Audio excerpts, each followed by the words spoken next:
99.9% of what our brains process is unconscious. And without a doubt, somewhere in there are biases. Biases about women in the workplace, biases about people of different races. And all of these biases are things companies like Google, Starbucks, and even Insider have been trying to train out of their workforce for years. But is it working? We don't know. We really don't know. And a lot of that uncertainty has to do with our understanding of implicit bias in general. So what do we know?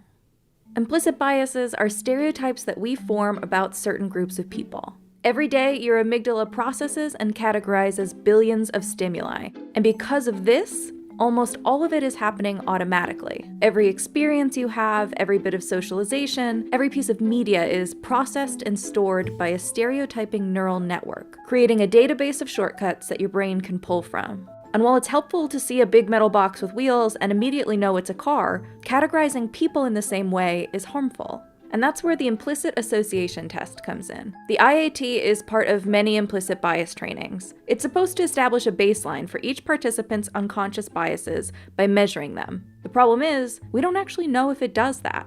I think that the implicit association test is an imperfect measure. It's been incredibly useful for researchers to understand how the mind works in ways that are not self-reported. But if you want to use it as a diagnostic measure of how racist or sexist you are or something like that, it's not going to tell you that. A psychological test is usually measured in two ways: reliability and validity.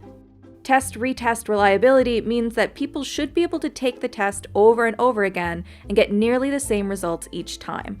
A perfect reliability score is a 1, but a test is solid if it scores at least 0.7. But studies have put the race IAT's reliability at 0.44, and the IAT overall at 0.5, well below acceptable standards. This means when a person takes the test multiple times, they get notably different results. And experts can't say for sure whether that's because the test is a bad tool or if the concept of implicit bias actually fluctuates. So one of the theoretical ambiguities right now about the nature of implicit bias is the extent to which it reflects something deep about a personality or an enduring attitude versus something that is more fickle, something more like an emotional state or a mood. Either way, this discrepancy makes it difficult to rely on the results of the test. Which leads us to validity. Does the test actually predict what it says it does?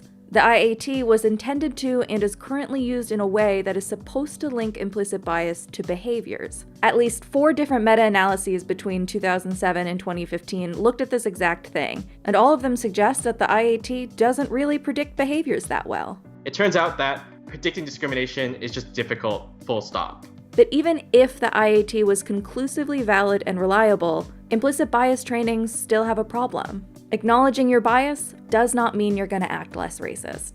At least one study found that recognizing a bias is a necessary step to getting rid of it, but it won't solve the problem on its own.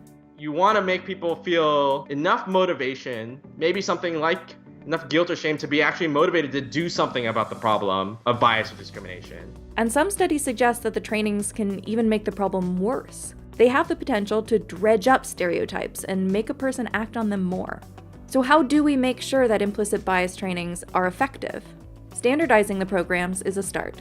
I've seen ones where the IAT is never mentioned, let alone used in any way. I've seen ones where they put a measure of implicit bias in the middle of the thing and they do it as a group activity. Some of them are just purely just a collection of PowerPoint slides with nothing else kind of attached. One 2016 meta-analysis of over 40 years of diversity training data found that the programs were successful if they focused on skill development and were conducted over a long period of time. Many trainings end up being reactionary, half-day or shorter events that end up being more performative than impactful.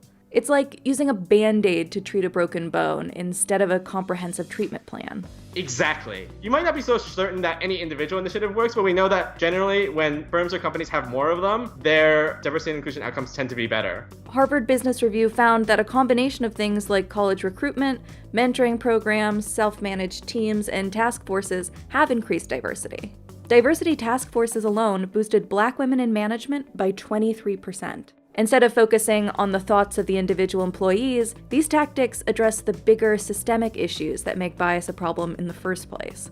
So just because we don't know for sure if implicit bias trainings work doesn't mean they can't. We should be asking ourselves what we do know we can do differently in order to ensure lasting change. I just want to be very clear that the information we're presenting here has to do with implicit bias trainings and their effect on diversity and inclusion within companies. Bias is very much real, and it's something that we as individuals need to continue being aware of, checking, and unlearning. So please continue the conversation in the comments below and in real life, and subscribe for more deep science.